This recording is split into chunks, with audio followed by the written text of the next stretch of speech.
America's mayor live from New Hampshire. So on our other show, which I hope you were watching on Lindell TV, also here on X, we were discussing the complexities with the meeting that's going to take place between Putin and Zelensky, and some of the reasons why it's delayed, and some of the reasons why Lavrov seems to be putting obstacles in the way. But I think that's just playing for time, and also, I mean, Trump tends to always be 5 days ahead of everybody else in terms of his thinking. So they have to, they probably have to catch their breath, catch up, and try to figure out what he's doing now. I mean, because the press is so ridiculously unfair, they have no idea of the great success that he had in Alaska. Well, you say, oh, he didn't get a ceasefire. He got something else that can be the linchpin of a permanent peace that it wasn't obvious we were going to get that, or I would think they were going to make us negotiate really hard, make Ukraine give up a lot for it. And that is the agreement to a security package for Ukraine that we, the United States, could direct, if not in terms of with American troops, but with the United States backing it. And so that sort of gives them not quite exactly NATO, but it gives them pretty similar to the NATO guarantee. In other words, if they would, Ukraine would be allowed to deploy in Ukraine forces from the European allies, and the U.S. would back them up. Backing them up means, number one, supplying a lot of the equipment, using our Air Force, and also being available should there be a breach of the agreement, and therefore to protect the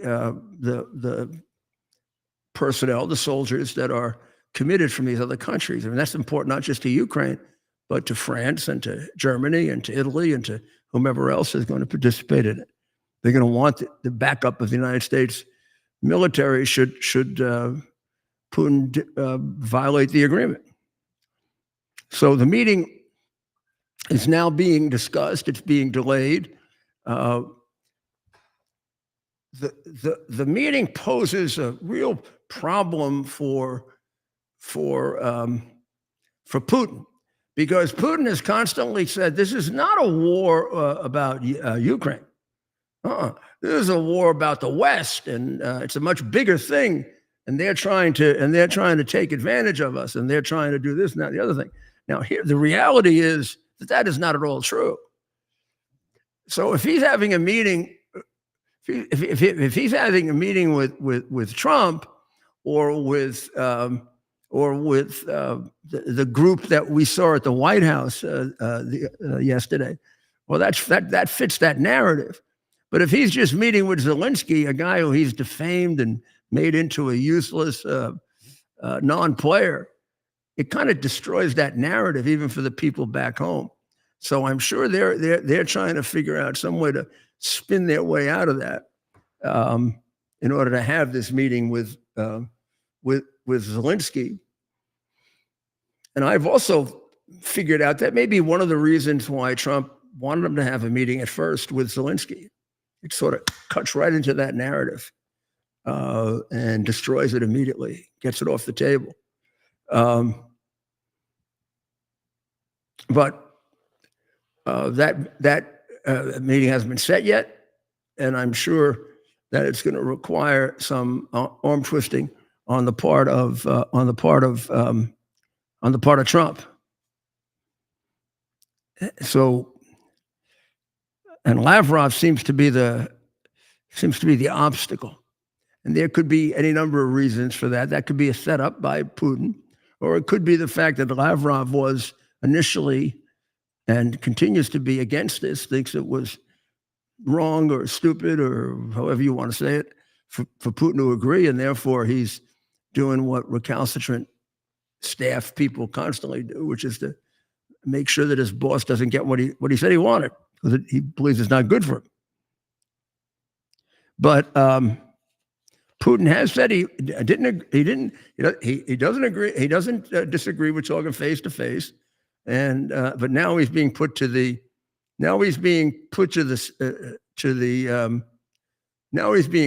test, isn't he? So we'll have to see.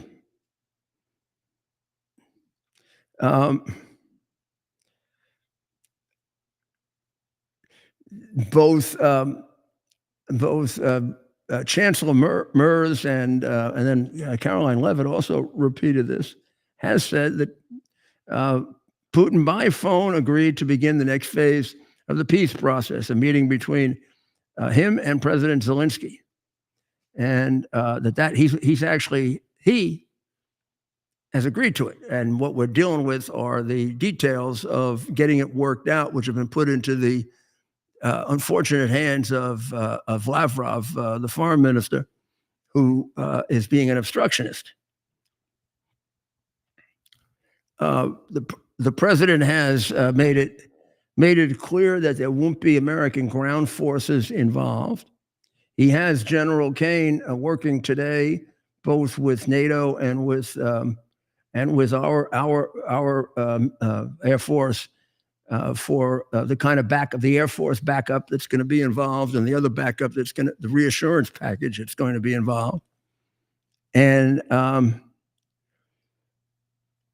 it's going to, and the thinking from the very beginning, and even in the discussions, I think in the discussions with Putin, that's going to be very much in the area of air defense. As you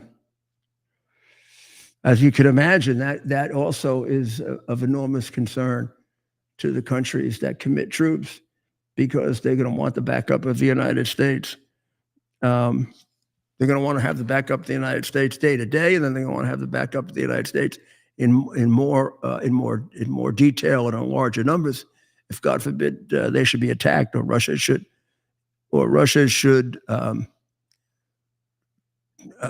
break the agreement. If the U.S. were to pull out, this would all become impossible, because you would not be able to then effectuate the security agreements that would allow Ukraine to even consider giving up any part of Donbass. They would need it because it is a pretty darn secure fortress for them. So let's see. I mean, I'll rest a lot easier when they agree to a meeting, and how that meeting goes is going to give Trump a very good roadmap for how to get it all worked out. Which is why I think he wants to have that. He wants to have that first, because it'll tell him a lot about how flexible Russia is willing to be. The meeting. I have to reflect back for a moment on the meeting yesterday. That had to be one of the most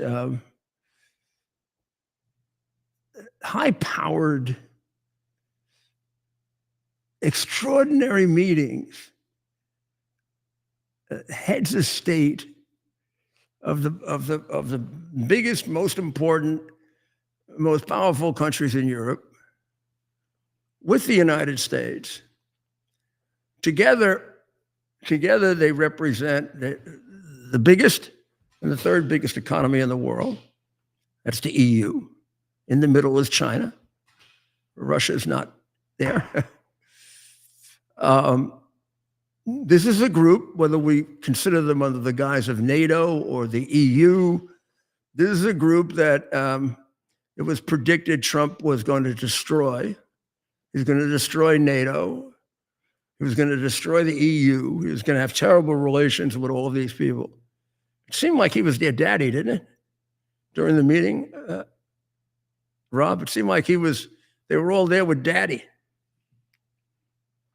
As usual, Yeah. Trump appears to own the room Yeah. wherever he goes, which is, And they were, I think, what people love about him. if you look at the pictures, you can see they're all looking at him and they're all kind of keying off him, and he's kidding around with them and Yeah. joking around with them. I mean, what a breath of fresh air from what they would have gotten with the corpse that was in Yeah, well, office. they had to protect him from going to sleep, making a fool out of himself. Yeah. Walking in the wrong direction and ending up on an airplane where they might throw him out of the airplane. Yeah. They had to go out of their way to try and make everything easy for the poor little baby. Yeah, they did. They had to make it easy for him, and it's like when you get a home aide to take care of the poor person who's demented. Yeah. They all had that role. They all had to take on that role. We all, like when Georgia Maloney had to go bring him back when he was walking toward he saw these, and they tried to say he's really interested in really interested in skydiving. Yeah, they'd come up with these ridiculous walkbacks. I don't think they'd ever have Biden skydive. You know why? Because even when he was okay, he was too stupid to skydive. He might forget to pull the thing. Oh, he definitely would. Yeah. And all of a sudden there'd be no Biden. Yeah. It was a bizarre spectacle for the American people to have to bear witness to. How about the rest of the world had to bear witness to, right? They really, when you consider they really all depend on us ultimately because we're the strongest country on earth. It has to be a source of comfort that we have such a strong president. I think there's no doubt about it. You can literally see it. Yes, you can look at them. You can literally see it on the faces of these officials. They are like, pleased to be. Some of them are completely politically, like Stearmer is a real left winger. He's a labor guy. His party is very left, and they have become like friends. They're pleased to be meeting with this guy. You know what I mean? He's a normal man that's there to get things done. Right. Not a corpse that you have to try to guide through without falling off the stage. That they disagree with, as long as they don't do it in a stupid way like Zelensky originally did, he's more than willing to listen to them. And he demonstrated that well, I thought, when he, for all intent and purpose, kicked Lewinsky Lazinski out of the office there. That was appropriate for him to do that. He really showed up in a suit yesterday, huh?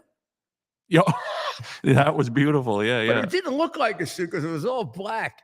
It took me a while to see that he had a tie on. Yeah, it was. He had that tie hidden. It was a different iteration of a suit, but at any rate, he tried.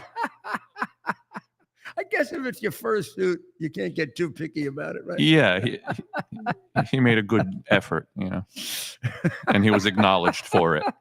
Who was it that acknowledged him initially? Was the first guy to make a comment on that? Was it a reporter or was it? Oh, it was a reporter. That's right. Yes. Yeah. Somehow I thought it was Vance, but I guess it was a reporter. Yeah. I thought it sounded like Vance's voice, and I'll give him credit for trying. Yeah. Right? Yeah. So that meeting yesterday went very, very well in the sense that it presented a very, very strong united front. It presented a very, very strong united front, which has to say something to Putin. That he's not just facing the United States, which is a heck of a thing to face anyway.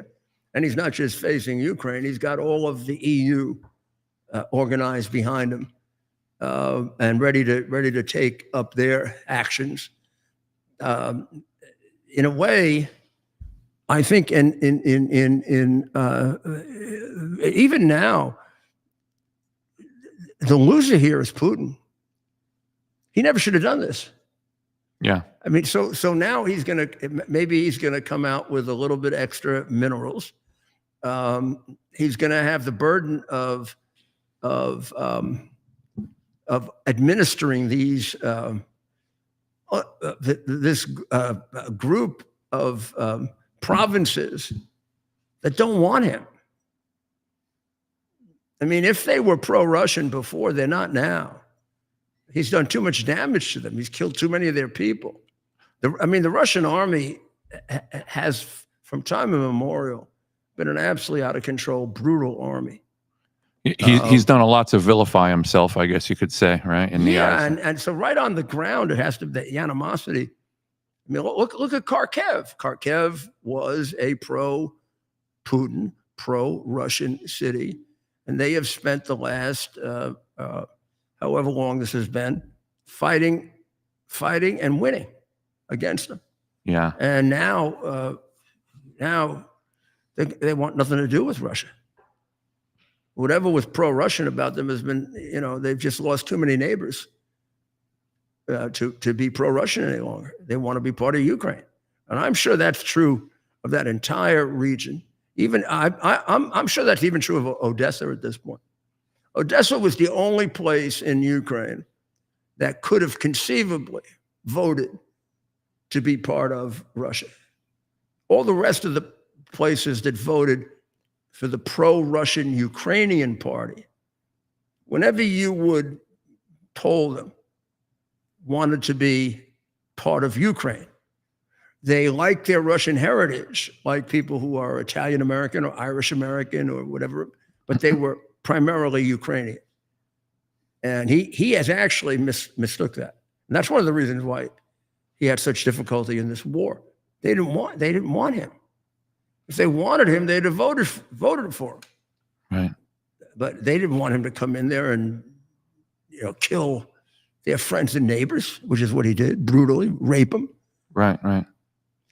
So he's turned that whole area against him. So if there's nothing voluntary about it at all now. Yeah, I think it's very insightful for our listeners right now to hear that explanation, because you're hearing a rational explanation, which you will never ever hear on news media, because they're trying to do something completely else with this information. Right, and he has to be in pretty bad shape if he agreed to NATO-like security for Ukraine, which it escapes a little bit of the full treatment of what would happen if they were part of NATO. But the most important part of being NATO is being defended, and they're going to have that. So that's quite a concession that he had to make. So we'll have to see if it's going to move on now, and what other issues are going to be put up. So Trump got a putter yesterday. Did you know that? You were mentioning that earlier. Yeah. It comes from a junior sergeant, Konstantin Kartovtsev, and he's a Ukrainian soldier who lost his leg while fighting the Russians, and he plays golf on one leg, and he wrote in it, "Let's putt peace together." Wow. and the president was apparently very, very moved by that. We have a human president after now. Yeah, we definitely have a human president. And I do think that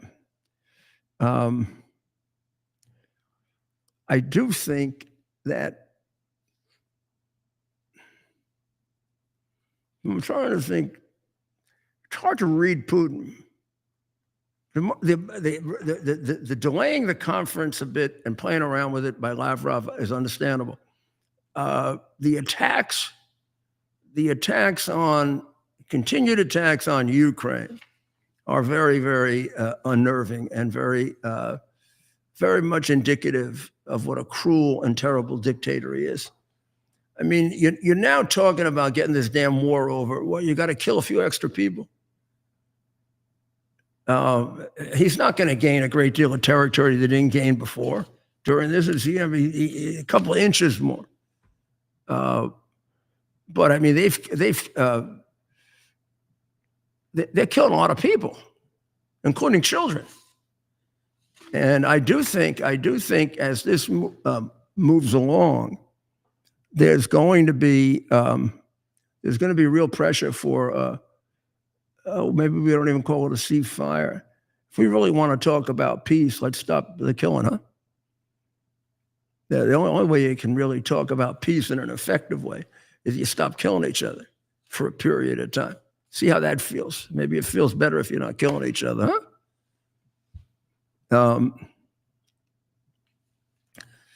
So the attack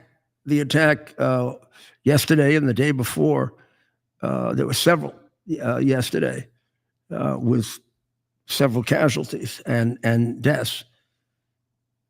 I think there's going to have to be a point at which we step in and say, okay, now this is getting ridiculous. Well, how are you two going to sit down and talk about, and we're going to talk about making peace, and we got 10 people killed last night.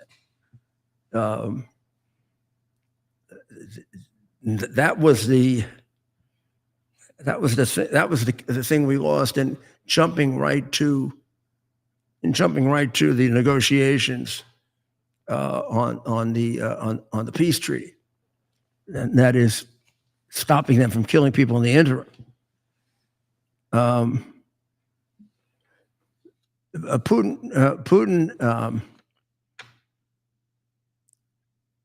Putin's got a lot on the table, and I think he can be pushed even harder than he has been pushed.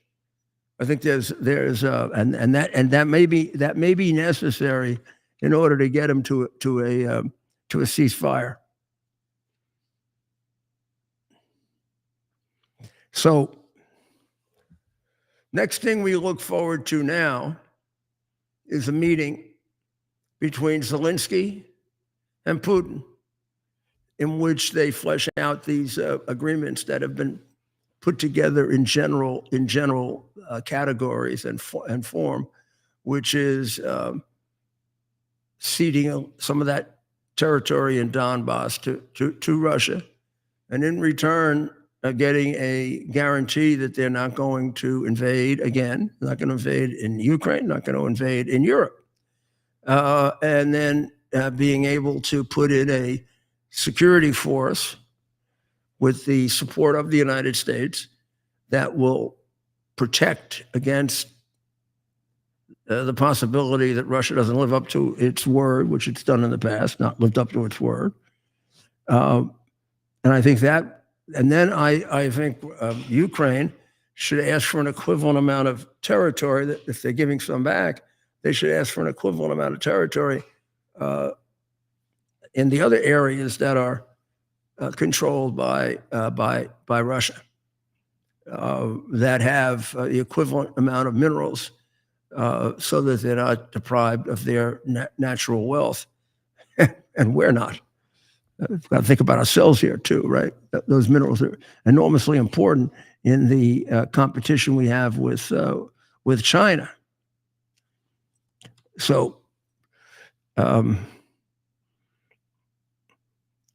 think that really pretty much covers the things that are most important to cover here. Just want to make sure. I'd say that's right. I would say that's right.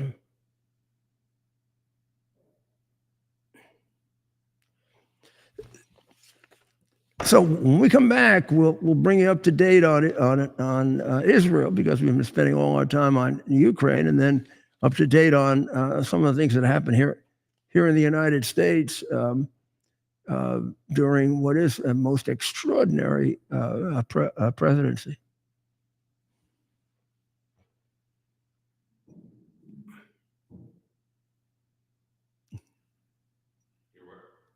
You'd like to take a break in a second? It'd be good to sell something now. Okay. Just tell me when, Mayor.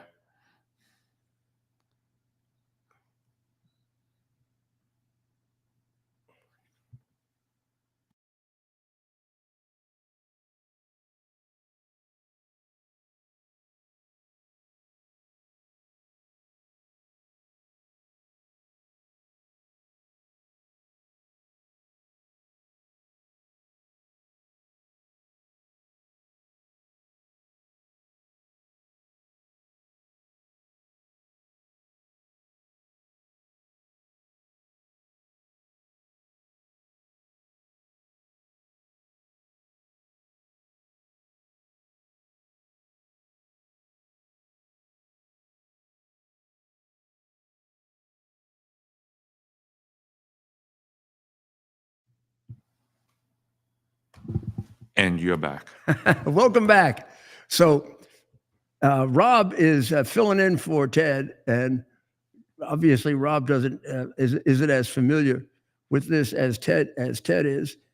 So we had trouble switching to the advertisement. I bet you really feel bad about that.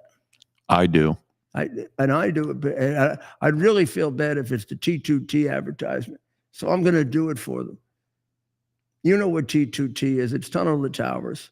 And Tunnel to Towers takes care of our veterans, and they take care of our law enforcement officers who are fatally injured in the line of duty. And they also now are taking care of the homeless veterans.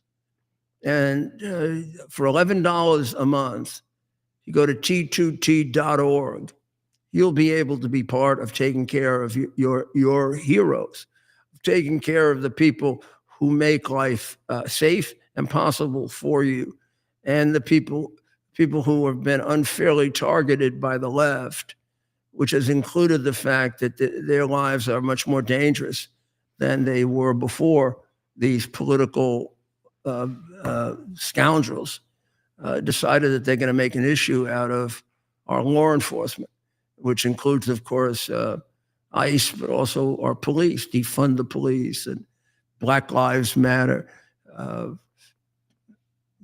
basically encouraging shooting or killing the police. And unfortunately, it's been a very, very big increase. It's resulted in a very big increase in the number of injuries and the number of times even that T2T is called upon to help them build a home for those who are catastrophically injured, or to help with some money at the very critical time when the person dies, so they can pay the mortgage off for the home. And now trying to deal with all the incredibly large number of homeless veterans, which it just shouldn't be. It just shouldn't be. And they're making real headway in all of those areas. And $11 a month at t2t.org will go a long way to fulfilling your obligation to help take care of these people. Well, Hamas has now agreed to a ceasefire, but it's a little shaky as to what exactly they're agreeing to. They want to. They will agree to. They want a 60-day ceasefire, and they will return. They'll return some hostages. They have 20 living hostages, and the remains of 30 more. And they say that in this period of time, they'll return about half of the remaining living hostages. So that's 10. And for that they should be entitled to a 60-day ceasefire. Now, they also want, in return for that, the ceasefire would also get 150 Palestinian prisoners back who are serving life sentences, and then another 50 back who were sentenced to more than 15 years in jail, and to return the bodies of the 10 Palestinian militants for each dead hostage. So they want 10 dead bodies for each one that they're giving back that's an Israeli. And that they want more aid to flow to Gaza. Well, I mean, that they could really accomplish themselves by stopping their interference with it and killing the people or attacking the people that are doing it or stealing it from their people.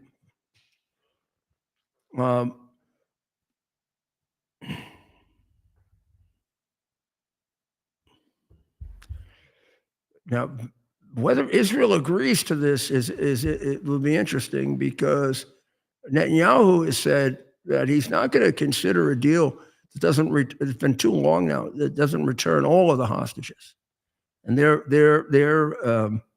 agreeing to return half of the remaining hostages.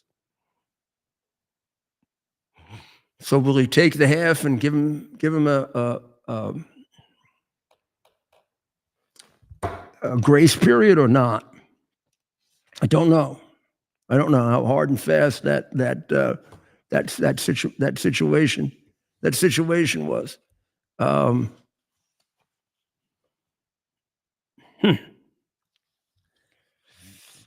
But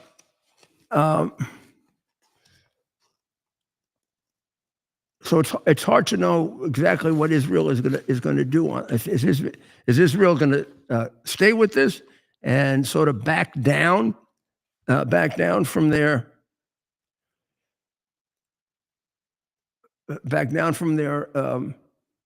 statement that they want all the hostages at once? They don't want to deal with just this piecemeal delivery of the hostages, particularly after some of the accounts that we've gotten.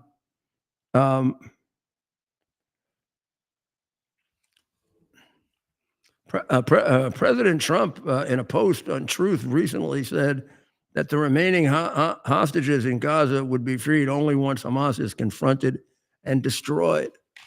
And they really have pushed President Trump, who wasn't pushing as hard as Biden did, but was pushing Bibi to take some of these ceasefire agreements. That really, he's at the point where it seems to me that he has no confidence in the good faith of the Hamas or Palestinian negotiators, and that he agrees with Bibi's outcome of an extended war in order to destroy the rest of Hamas. So I think that is the right position to take. It's been long enough that they've been jerking around with these hostages, and they should return all of them and all the bodies.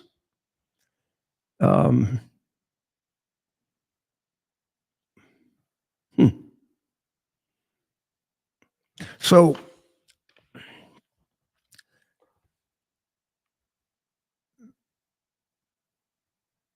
it looks to me like Hamas is at the end. There can't be too much left of Hamas, and Israel is doing a very very good job of destroying it to such an extent that a counter movement is developing within Gaza that are demonstrating against Hamas. I don't know if they're strong enough to take over and lead, or they're just an ad hoc group that got itself together. But they are doing a lot of protesting against Hamas. And Hamas is, as you would imagine, engaged in torturing them and trying to stop them, but it doesn't seem to be working. Maybe some of these kids here who protest in favor of Hamas should take a look at that and say, why are we supporting this group? This is a pretty vicious group. It's just very hard to tolerate, what they're doing, but they are, and hopefully, as time goes on and we keep working away at these Ivy League schools, we'll start to get a balanced picture of what's happening in the Middle East, because we get a pro-Islamic extremist position right now, and we turn out these students who have very, very strange and incorrect ideas about history and about morality and who knows what else. So we're going to take a short a break, and we'll be right back.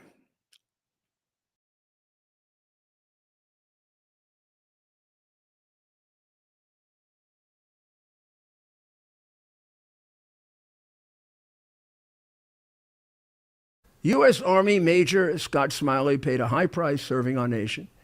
Scott was leading his platoon in Iraq when a blast sent shrapnel through his eyes, leaving him blind and temporarily paralyzed. Scott would become the first blind active duty military officer before medically retiring years later. Thanks to friends like you, the Tunnel to Towers Foundation gave Scott and his family a mortgage-free, specially adapted smart home. Show your support for America's heroes now. Donate $11 a month to Tunnel to Towers at T2T.org. To celebrate the new year, we're having the biggest sale ever on overstock clearance and brand new products. For example, save 60% on our Goose Down comforters, the best comforters ever. They go perfectly with our MyPillow bed sheets and duvet covers. Save 25% on our brand new kitchen towels. They're made with the same technology as our famous My Towels. Our initial quantities are extremely low, so get them now before they go.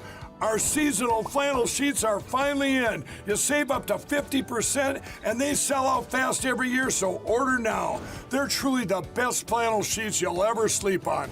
Or save up to 80% on all our clearance items. And this is where it gets even better. For a limited time, your entire order ships absolutely free. So go to MyPillow.com or call the number on your screen. Use that promo code to get deep discounts on all MyPillow products. And for a limited time, your order ships absolutely free. Here we are, pretty much at the beginning of the process here at this pristine, I call it a laboratory. It's not like a factory, it's like a hospital. This is the beginning of the process for roasting. Deep grain, very good quality. Most people don't use this quality. We deal with small farmers because they like to know who we're dealing with. They give us the highest quality, all organic, non-GMO. You should know all Arabica beans. No Robusto, all Arabica. They're gonna go into the roaster and it'll get roasted for about 20 minutes or so.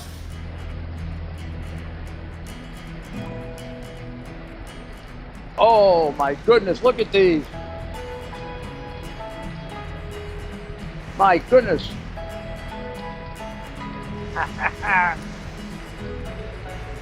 You're gonna want to specially order these.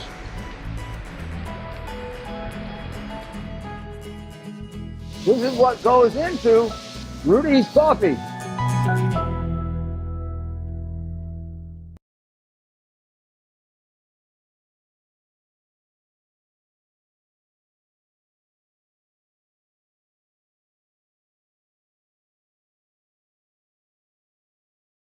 With that ceasefire proposal, I think that Bibi is going to come back with give me all the hostages, and let's get them out of there. You've held them long enough, and you've tortured them long enough, and there've been enough disclosures as to the way in which you're acting that we want them all back. And meanwhile, he's doing the he's got to be near the bottom of the barrel with Hamas.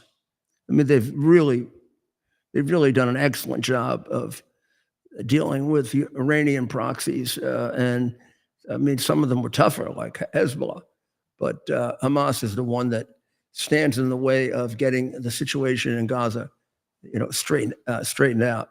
And it's obvious that whatever disagreements there were between the United States and Israel are over because the president has given his approval to the extended war in Gaza so that they can make sure they wipe out all of Hamas. And the president has several times in the last couple of days articulated the fact that we're not going to really be safe and we're not going to really get back all the hostages until they're gone. We have another enemy that unfortunately, Biden and the communists around him seem really comfortable with, Maduro in Venezuela. Well, a short while ago, we put a very, very large $50 million reward on his head. Now, why do we do that? Because he's a dictator? No, well, I don't know, maybe partially. Well, we did it because he runs it. He runs a very, very large drug operation, a very large drug ring, and with a group called the Cartel of the Suns, which is the main cartel. There are others, but they have developed over the years a very, very big drug operation to support his dictatorship, and they are, along with Mexico and China, and responsible for a lot of the drugs that come into the United States, including fentanyl and some of the drugs that are similar to fentanyl, but even more lethal. So we have this massive reward on his head to try to get him, but now it's obvious that we're trying to back that up even further. Because Noriega looks like he's setting up some kind of defense force within, setting up an expanded defense force within his country.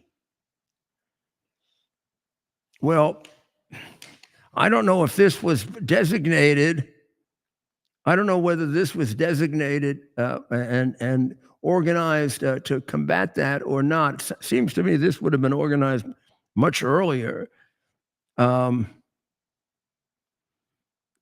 that is,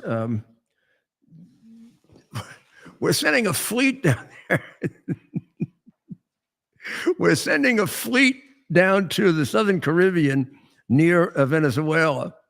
And it's going to consist of 3 Navy destroyers, the USS Gravely, the US Jason Dunham, and the USS Samson. They're going to have with them, just coincidentally, thousands of Marines as part of a exercise, a counter narcotics operation exercise. And they're going to be right off the shore of Venezuela. Noriega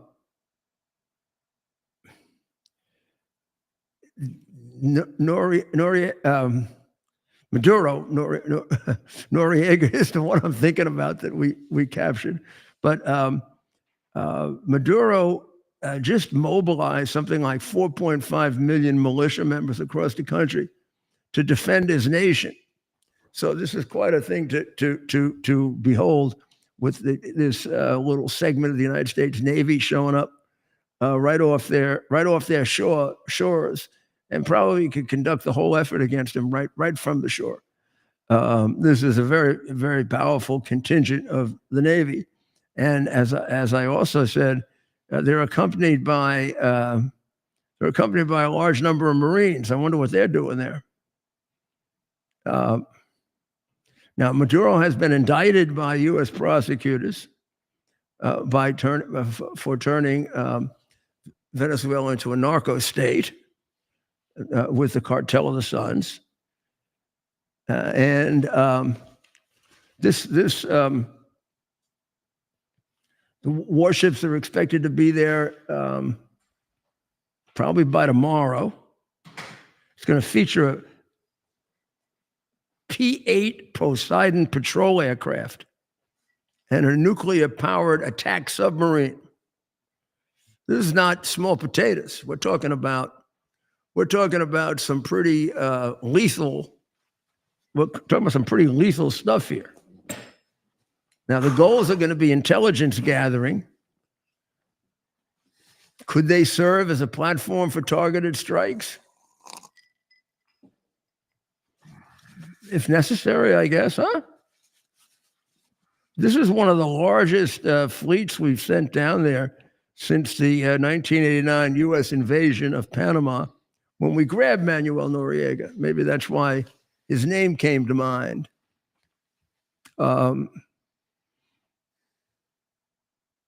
This is could be the involvement of the Iwo Jima Amphibious Ready Group, which includes several amphibious landing craft. The 22nd Marine Expeditionary Unit is going to be there with 5,000 troops. So maybe they're just going to get a little sun. Maybe not. We have a great interest in seeing to it that these drugs are stopped. They're wreaking havoc on the United States. So, if I were Maduro, I'd pay close attention to this. This could be meant for you, Maduro. And they are certainly locating their forces in a place where, if they have to help with the narcotics enforcement, they will be very available to do that. There's a group called the Iran Reform Front.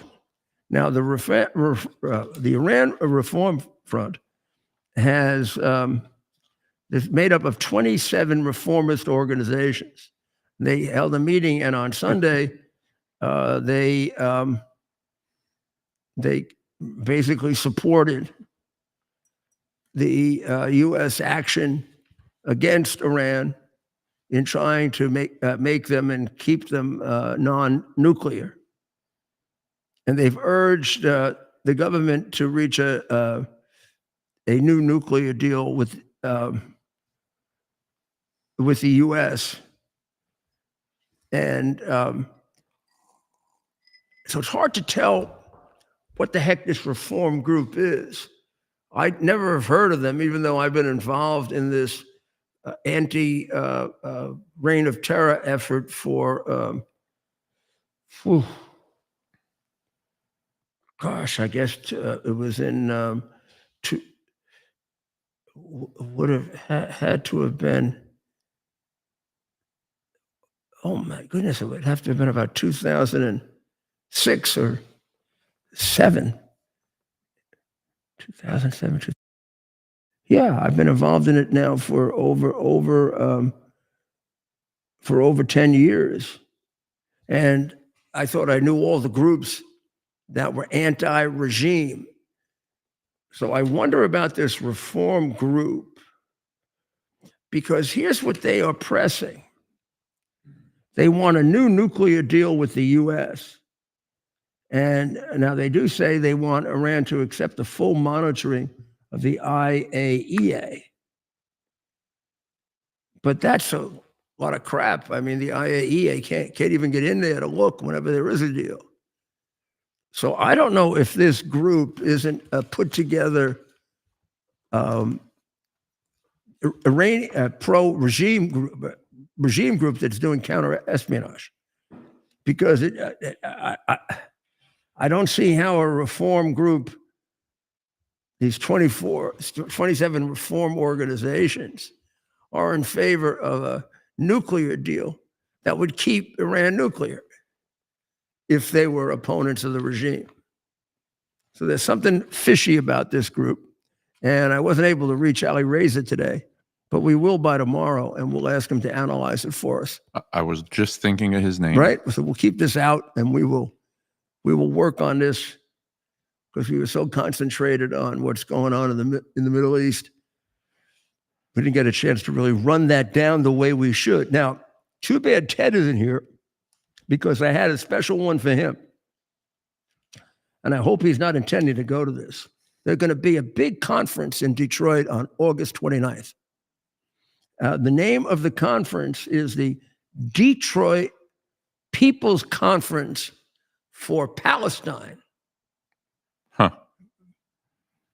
And it's going to be about the prisoners' struggle in Zionist prisons. So they're going to have a protest where? In Detroit. In Detroit. And they're going to have a special guest. His name is Hussam Shaheen. Now, Hussam Shaheen was convicted for attempted murder. He was released on February 1st as part of the prisoner exchange when they had to release the terrorist. But he's going to be the featured speaker in Detroit on August 29 for the Detroit People's Conference for Palestine. I wouldn't put it past Ted to get on an airplane and fly over there and throw some questions his way. Mr. Shaheen, who's their principal speaker, in 2002 was accused of establishing the Al-Aqsa Martyrs Brigade. And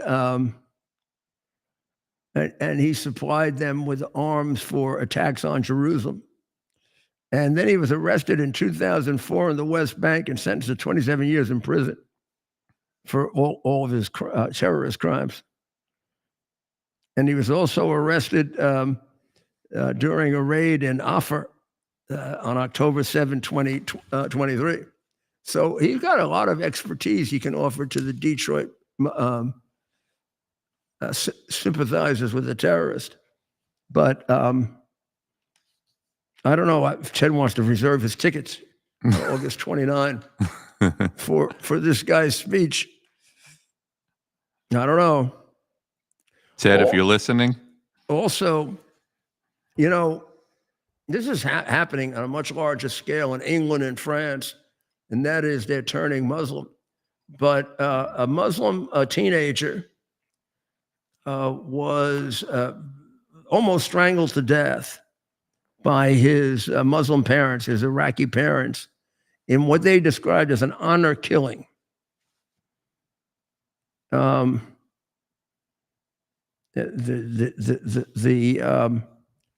The teenager was named. Her name is Fatima, and the parents are Ihsan Ali and Zahra Ali. And this happened in the state of Washington. It's amazing. And she went to the police and complained about it. And she said, "How can you call yourself a father? You tried to kill me. My dad tried to kill me with his own hands. Do you have no love for me?" Now, they were put on trial and they were acquitted of attempted murder. But the father was found guilty of assault and unlawful imprisonment. And her mother was found guilty of violating a court order. And he gave 20 months in prison for the father and 1 year for the mother. So doesn't sound like much of a penalty. How were they abusing that girl? Pardon me? How were they abusing that girl? Well, they wanted to kill her. They wanted to kill her. They threatened her with an honor killing for refusing an arranged marriage. You have to, you know, they pick somebody for her to marry, which is the Muslim tradition. Parents pick it, and you have no option to refuse. And then they took her and they convinced her they were going to kill her and scare the living daylights out of her. But they somehow didn't go through with it. And they both were sentenced, one to 20 months in prison and the other to 1 year. But one of them, I guess the 1 year one was able to stay out of the jurisdiction of the court. That's an interesting story. Now the father is on camera putting his daughter in a headlock. So some of this is on camera. I can't say how much, but they definitely threatened her with death because she refused an arranged marriage that they had with a much older man who comes from overseas. But as a result of that, and she didn't. Her father had to redeem his honor by having her killed. That's what we're dealing with. That's what we're dealing with. They a lot of them want to cling to Sharia law. They have sections of England and sections of France where they do stick to Sharia law, and Sharia law would allow this, which sounds pretty barbarian, right? It's crazy. If anybody ever questioned whether the brainwashing exists or not, I think this is a perfect example of how absolutely true that yes, it does exist. Absolutely right. These parents have to be radicalized and brainwashed. 100%. Yeah, 100%.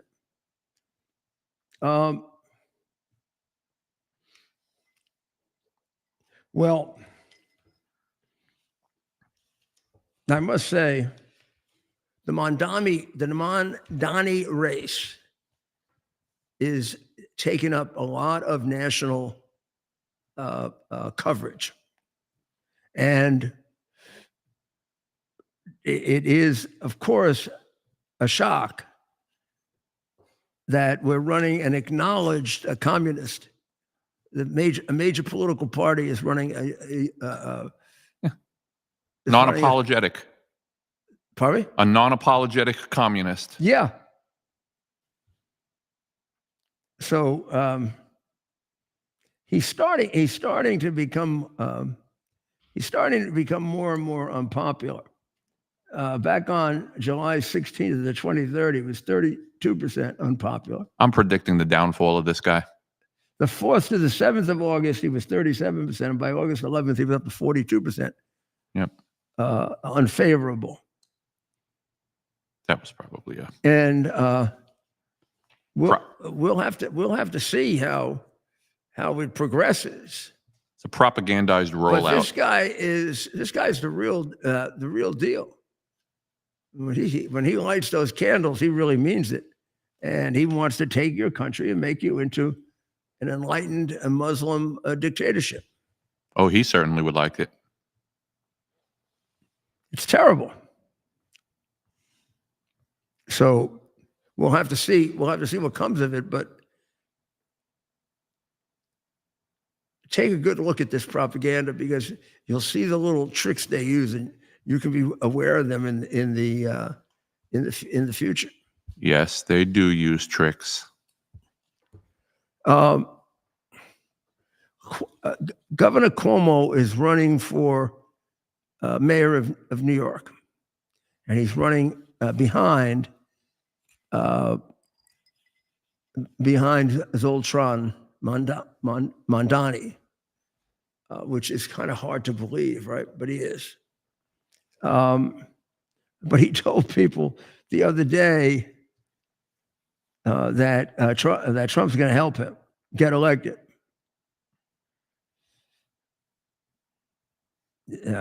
According to Andrew Cuomo, the president ordered New York City Republicans to forget about Curtis Sliwa and to elect him, to get rid of Adams and elect him as the mayor.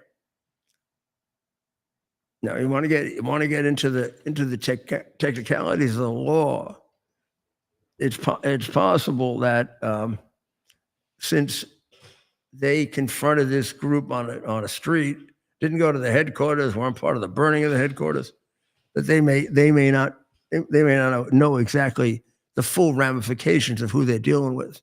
These aren't just the usual kidnappers. These are kidnappers who want to take your kid away and change your country and change your religion, and I hope they find them and bring them to justice, because this is again another. This is one of the areas that really produces a lot of the ridiculously large number of suicides we now have in certain areas of the country. And it's a shame. It's a shame, because I thought we had it under better control than that. That at this date they'd still be, but I guess they're going to be around for some time. They're real zealots, and they hang on for as long as God gives them.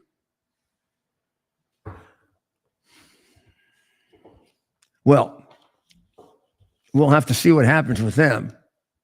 But right now, they back Cuomo. I don't know. I don't know if that's going to make. I don't think it's going to do him any good. Well, do you think by any chance, Mayor, that Sliwa is in a similar position as Trump was leading into the 2016 election, where somehow the media and everybody has decided that he is a no-go no matter what, but actually maybe would resonate with the people of New York? I mean, if I lived in New York and I knew of a Curtis Sliwa, who, how many years ago, Mayor? 25 years? Right. 25 years ago, decided to put his own name, his own self on the line to protect that city. I mean, that guy could have died, and he almost did on a couple occasions, from what I understand. Sliwa, he's got a big, pair of what, and listen. I mean, is New York not sick of this crazy establishment political base that's been destroying their city for the past 10 years? I mean, it's like Trump said, "What do you have to lose?" Well, I agree with you. Sliwa, there's a very nice column about Curtis by Kirsten Fleming in the Post today, and it points out all the good work that he's done for children and for kids, and getting them out of poverty and getting them into sports and the arts and skating and all kinds of things. That's because the guy really loves this city. He really loves it. He does. And that makes up for all. You say, oh, the other guy's more experienced. More experienced in what? More experienced in anti-Semitism, more experienced in taking your rights away. Right. I mean, Curtis will be a very sound mayor, and you can always count on him if you have a quick question of equity or unfairness. Yeah. He'll straighten it out. Yeah, even ensuring the people that they're not going to get a rubber stamp that's going to keep not only in their own position, but keep promoting the positions of other freako Democrats in that city to further destroy the goddamn city. I mean, it's preposterous. The mayor and I speak about it all the time. We cannot understand what is wrong with the voters in New York City. Are they? What is going on with these people? Are they blind? Or, well, we know what it is, Mayor. We know that they are excessively brainwashed, but we just don't know how that's even possible. Yeah, sometimes the propositions that they espouse, and they are brainwashed. You wonder, how can any vaguely intelligent person, like when Mondami says, we're going to have government-owned grocery stores or supermarkets. That's really absolutely stupid. I mean, places that have had that end up with people on long bread lines. Yeah. And what a great idea to disrupt the already delicate balance of businesses and retails in New York City with this crazy idea of a super. Leave the supermarkets there who have been working hard for years to try to figure out how to serve their community properly. And now this guy's going to come along in a moment's notice and introduce a whole new concept of how people are going to get their food. What kind of madness is this already? Please leave us alone already. Yeah, I agree. So at this point, we still have all the same candidates in. All the same. And Mondami has a lead of about a solid lead of between 8 and 11%. So they say. Depending on the poll that you're looking at. There is one poll that has this guy tied. So that's encouraging. He seems articulate. He seems smart. But of course, our candidates is the guy with the beanie. I mean, we love him, Who's been out there? Curtis has been out there forever, trying to save lives, save people. Yeah. All of that will be excellent as a way of being a little different kind of mayor, but just on the fundamentals, the same as all the great mayors in New York. Well, I've listened to some of his commercials, recently. I've listened to some of his commercials on TV for his campaign. And I don't know, listen to the words, what he's saying. It didn't strike me as far-fetched in any way. He doesn't seem to think of himself as some kind of special, Superman or anything like that. He's quite rational gentleman, as far as I can tell from what he's talking about. I know Curtis since he was a kid. I know Curtis when he started I was one of his few supporters when he started. The police were very jealous. They felt like I remember that. They began, even the New York Times attacking him as a vigilante. Yeah. And there was nothing vigilante about it. They don't beat anybody up. Yeah. The other good thing that he does, he gets kids off the street. A lot of the kids that he turns into people that are protecting you on the subways and whatever are kids who are headed for a very, very bad life. He absolutely did. Yes. Yeah, and these kids are straightened out, and I go to their meetings sometimes and speak to them, and it's really amazing what Curtis has done for them. Yeah, maybe that's for our younger audience. I would suggest go to Google or YouTube or something like that, and check out some old Curtis Lewa videos from back in the 70s and stuff. Because I was aware and alive and alert at the time, and I was watching those live stream, when I was a kid, and it was interesting. This is a guy that's like almost created his own little miniature police force or something. I mean, that's a young man who's trying to do something good. I mean, and so his soul, even as a child, as a young man, they wear red berets. Yeah, this is a big plug for you, Curtis. When I see you, you can thank me for me and the mayor for this. But yeah, but this is true. We'll get him on the show. Yeah, I hope so. We'll get Curtis on the show. We'll see if we can get Mondami on too. We'll have him arrested. Yeah, that would be good in split screen. For aiding and abetting Hamas. Yeah, I would love to hear him.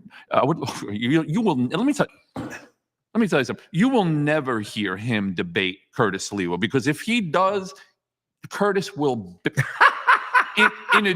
And he'll even be able to do it in a gentlemanly way. He will bury him in his own ignorance and stupidity. I mean, you want to talk about somebody who knows that city. You talk to Curtis Lewa, knows that city. The mayor knows the city better than anybody, but maybe a second place, I'm giving that to Curtis, okay? Well, since we're on Curtis, they did an interview with Curtis over the weekend in the Post.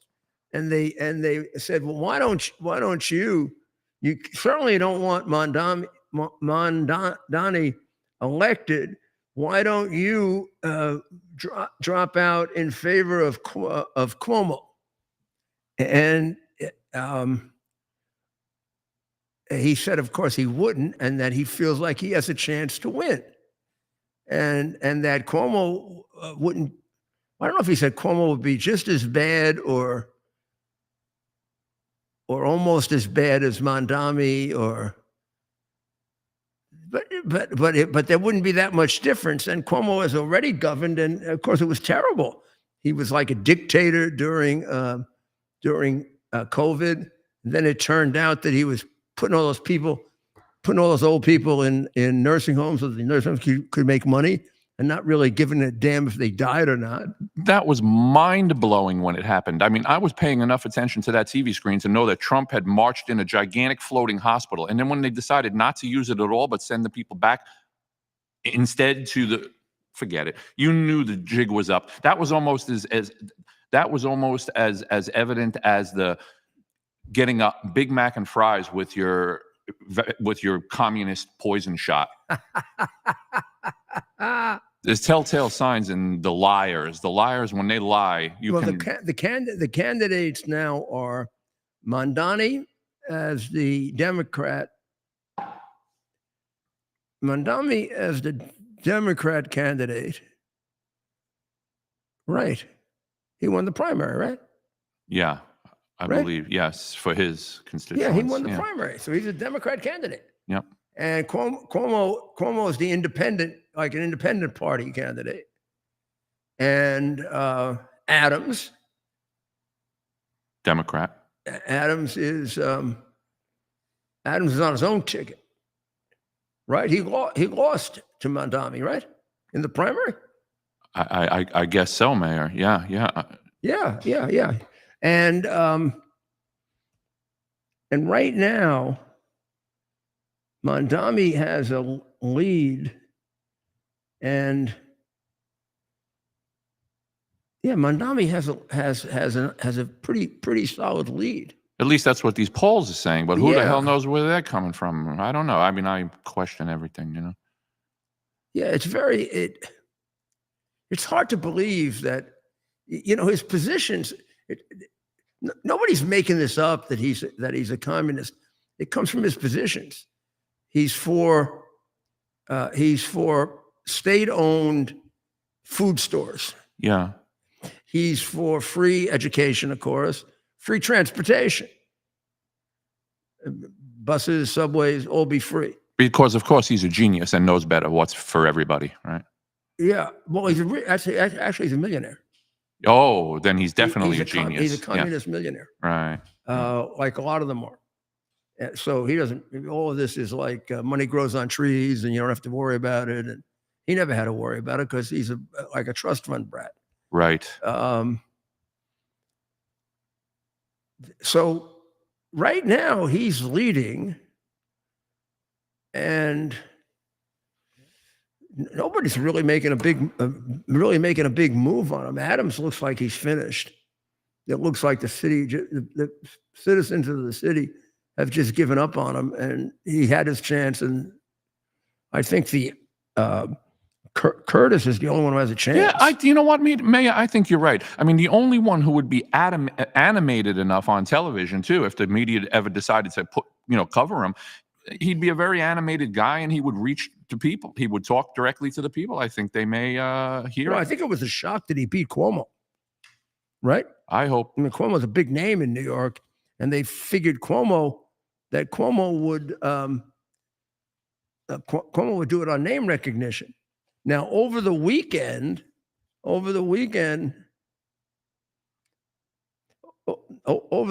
said that President Trump will get him the vote. Cuomo said that President Trump will get him the votes to become mayor. Now, I don't know what that's based on. President Trump hasn't endorsed him. And why would President Trump not be help the Republican candidate? And the question is, in New York, how exactly is Trump going to get you elected? Yeah. Trump didn't win New York. Kind of a stupid, crazy thing to say, but it gives you. But it's not true. Maybe Trump can get him elected. I don't know, but it's not true. Trump is not working for him, and Trump hasn't endorsed him. They're making it appear as if he did. That's the kind of reverse psychiatry, skullduggery that they do. He's trying to get Republicans in the city, so he'll get all of them. Why do these guys lie so much? Because it's the only thing they know how to do. Is that really true? I mean, I sometimes I think if they spent enough time just working on a problem, that they spend a lot trying to. Because once you lie, then you got to lie again, then you got to lie again, then you got to get this person to fix it for you, and by the time you're finished, you've expended so much effort. It would have been better if you tried to solve the problem in the first place. It is 100% true what the mayor just said. It's like my mother would say to me. Sometimes I would tell her, I want more time. I don't want to do my homework. She said, well, you stop complaining and do your homework. It'll be over by now. Yeah, those generations knew better when they would just shut up and do your homework. It'll be over by now. Yeah. I don't get it. So he was in our friend who we're giving a great deal of airtime to, as we should, because I don't know. Here's what I can see happening, but this could be. This is off the top of my head. This is not like a considered political judgment. I do believe, but this could be wishful thinking. I know that. I believe there's going to be a point in which people drop off Mondani in a big way. In other words, they're going to put together all these things that he said, which are wacky, anti-American, pro-communist craziness. And they're just going to drop off him. It's going to be like, oh my God, we can't vote for him. Then the question is, where does their vote go? And I would think a lot of them are going to go to Curtis. I can hope, right? I can pray that city gets a Republican mayor. He got 29% last time. He got 29%. If he were to get himself, he says 32, 33. I think it may be a little more than that. I think if he can get himself to about 35 or 36, he could win. Because you have to assume that some of the others are going to take votes from Mondani, not just him. And if you get Mondami down, he may have a plurality. Maybe go into a spiral. Yeah. Yeah. And I although Trump is unpopular in the city, to vote for him, but I don't think his policies are unpopular. So, and Curtis is not like a big friend of his. He's just supported. I mean, it isn't bad with all the problems New York City has. Oh, yeah. If a mayor could have the support, that's what Adams got in trouble for. Adams got in trouble because he tried to get help from Trump, and he tried to stop the part of the problem that he created, letting in all the illegals. And then, Biden just decided to smash him down with two indictments or whatever. Wow. I wonder if Curtis could elicit Trump's endorsement. Would Trump not look at this situation similarly to how the mayor and I had just kind of gone over and explained? Trump's a common sense thinking gentleman as well, for sure. And there's a lot to be said for the "what do you have to lose" theory, as much as hay that the media made out of his saying that Trump. They can say that, they can make hay out of it they want, but there is a lot of truth to that approach when you're staring down the barrel of communism. Come on. Yeah, of course. I want to see if I have one of those posts. And the mayor and I both are so upset about what's going on in New York right now. Of course, we're happy about the Trump. We're ecstatic about the Trump win, of course, in November. But it takes the edge off of it to have to sit here and watch New York City fall into the depths of a dumpster fire. Oh my God! Of course. New York City, of course. Rudy Giuliani. I mean, come on. You know what I mean? You can only imagine how terrible this is for the mayor to have to observe and bear witness to this dumpster fire that's going on. It breaks my heart to see this. Yeah. I mean, it was bad enough with de Blasio and then Adams. To see this guy. Wow. Oh. God help New York City. I mean, I don't know. It's a heck of a hardy city, but I don't know how it survives Mondani. I don't see how it survives a crazy communist like that. If he's going to start a community of, I don't know, community safety. And they're going to replace, to a large extent, the police department, which he was in favor of defunding. He's now not in favor of defunding them. He's just in favor of taking all their functions away. So this little group is the group that's going to come if there's domestic violence.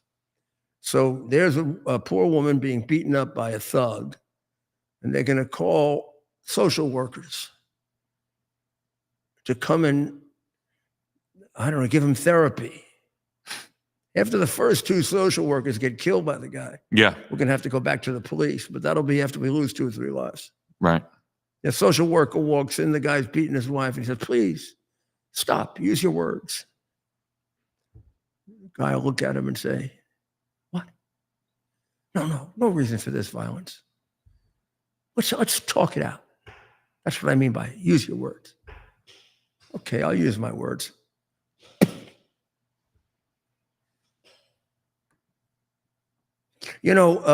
My uncles who were police officers, and this will be borne out by all my friends who were police officers and the guys who work for me, would say that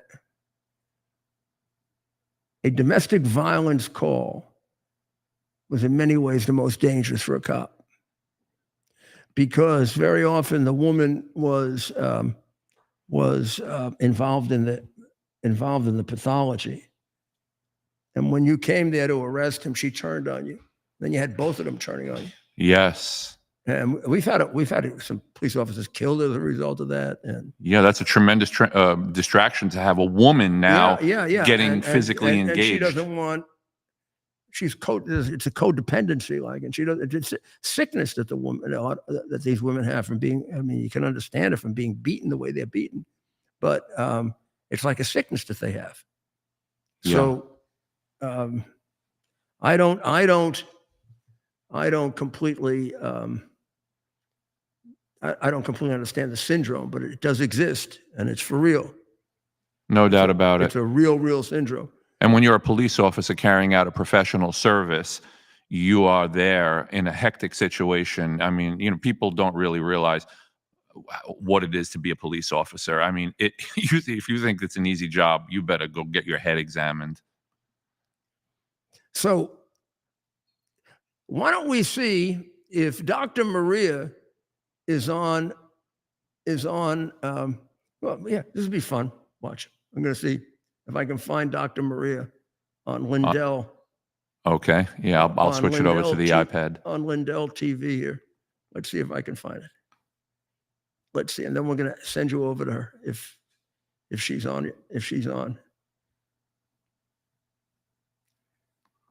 I've been watching some of Dr. Maria's shows. Oh, they're really good. Oh yeah, it's fiery. She's something. And as we're waiting for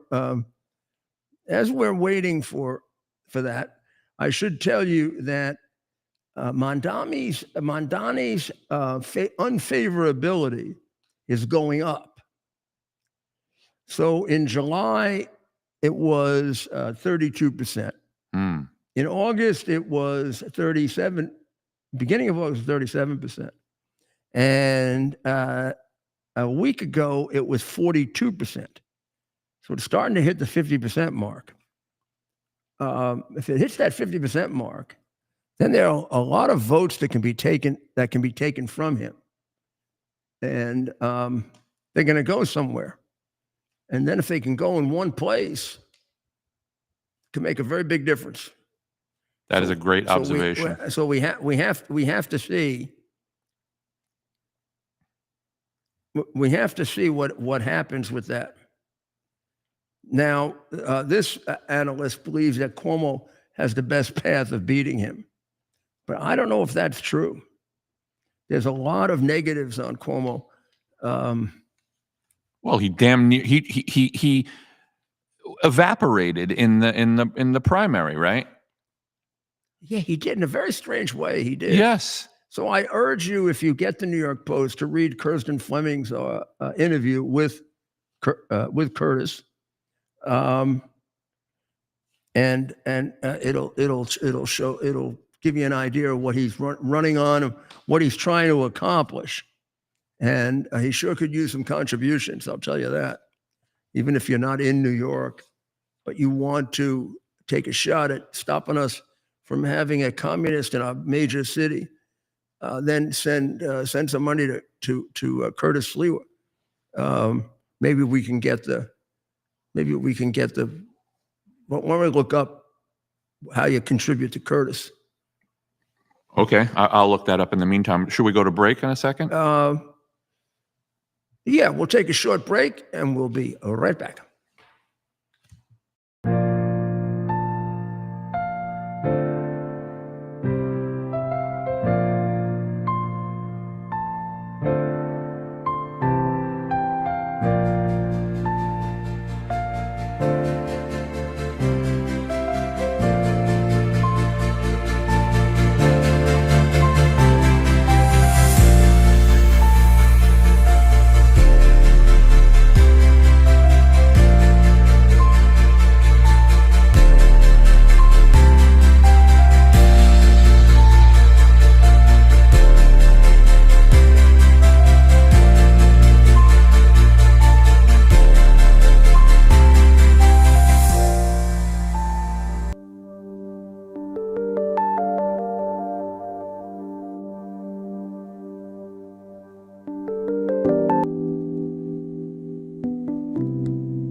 Father, what brings you out here today? I wanted to take part in the occasion. Thank you for What is It's our purpose to bring to bear the principle. U.S. Army Major Scott Smiley paid a high price serving our nation. Scott was leading his platoon in Iraq when a blast sent shrapnel through his eyes, leaving him blind and temporarily paralyzed. Scott would become the first blind active duty military officer before medically retiring years later. Thanks to friends like you, the Tunnel to Towers Foundation gave Scott and his family a mortgage-free, specially adapted smart home. Show your support for America's heroes now. Donate $11 a month to Tunnel to Towers at t2t.org. Father, what brings you out?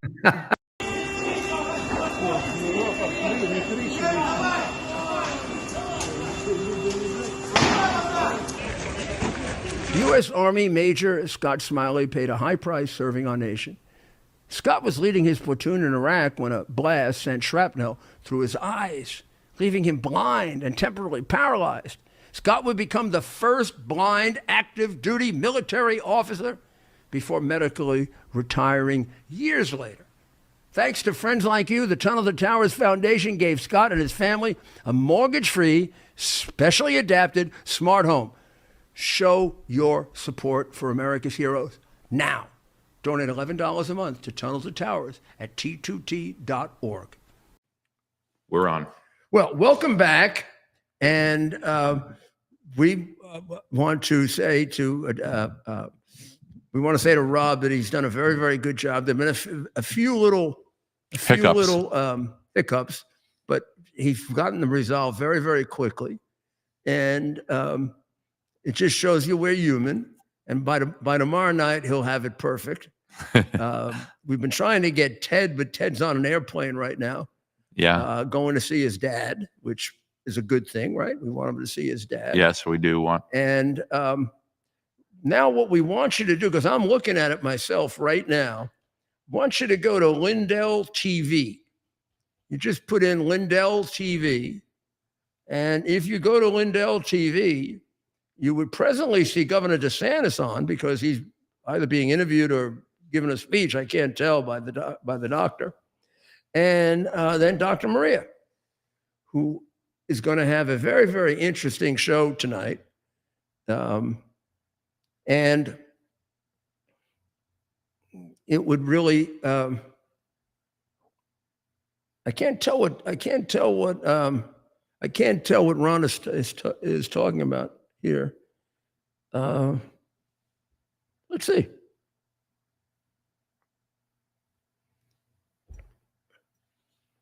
I don't know. Oh, you can't tell. Maybe put it up there. There. That's presently on. That's presently on Lindell TV. And I would put it on just to find out what Ron was talking about. So give them the information. Give them the information on Curtis. Well, Curtis Sliwa, we have you can email at info@sliwa4ny.com, sliwa4nyc.com rather. And you can find him on Instagram. I'm looking here, donate. He's got a P.O. Box address, P.O. Box 230079, New York, New York. We'll put that up tomorrow for you. Yeah, we'll get a better one. We'll have a whole thing for you tomorrow. And we'll try to run that, as much as possible, because we got to make a try here. I mean, everybody says he's going to win, and having the greatest city in the world turned over to a communist, that's not a good thing. No. That's not a good thing. It just isn't. And you guys are smart. We know you are. You're probably better at this than me. And you'll find Curtis's, the leads to Curtis's, what's going to help him donation wise and so forth. He'll appoint judges like I was gonna run down the story, but I'd rather that you go see Dr. Maria about a judge in New York who let a rapist basically go free. Yeah. And he knows about that stuff too. He follows it, Curtis. These people are crazy. They're crazy. Yes. And then tomorrow we'll also bring you up to date on what's going on in Great Britain, where they pretty much done away with free speech. They're putting people in jail for being insensitive on social media. In jail. The home of Magna Carta. So now if you go to Dr. Maria, we have somebody up speaking there, right? she's got a press conference there, and we'll find out what she's covering. And then we'll be back with you tomorrow. We'll be back with you tomorrow on Lindell TV ourselves, right, at 7 to 8. That's our usual. 7 to 8 p.m. And then 8 to 9 We'll be on right here on AML X, on America's Mayor Live. And we'll even pick up some of the things we weren't able to cover tonight, because we're going to cede some of our now soccer time to the good doctor. Okay. All right. So now you give me the word, Mayor. What? You give me the word, and we are out. Magic. First of all, I got to tell you who to pray for. But first of all, pray for the people in Ukraine. They're on the verge. They're on the verge of hopefully getting a peace. Couple of sensible concessions on both sides, and you'll get it done. I mean, people. This isn't a matter of giving in to Putin or any of this other stuff. We got Putin contained. Don't worry. You can see the way he deals with Trump. He's not going to do shit while Trump is president. I mean, Z even said that. I'm not going to invade Taiwan while you're president. But I'm very patient. That's the danger. So go over to let's show them what's on right now. Okay. There we go. There's Dr. Maria. Yeah, that's much better to look at, right? So there's Dr. Maria, and why don't we go right over to her? You just go to I don't know exactly the best way to get it, but I just think if you put Lindell TV in and Pitt Live, you'll get it. Yeah. Okay. It's a quirky app at Lindell TV. The app is a little quirky, but you'll figure it out. There's a couple advertisements, and you just push through them, and then you'll get right to Dr. Maria. Yeah, and then once you know it, you'll be able to do it all the time. Yes. So we're going to see you tomorrow night, 7 on Lindell, 8 on X, and then who knows how much soccer time we'll do. Okay? So let's all say it together, the way we end the show every night. Invariably. God bless America. It's our purpose to bring to bear the principle of common sense and rational discussion to the issues of our day. America was created at a time of great turmoil, tremendous disagreements, anger, hatred.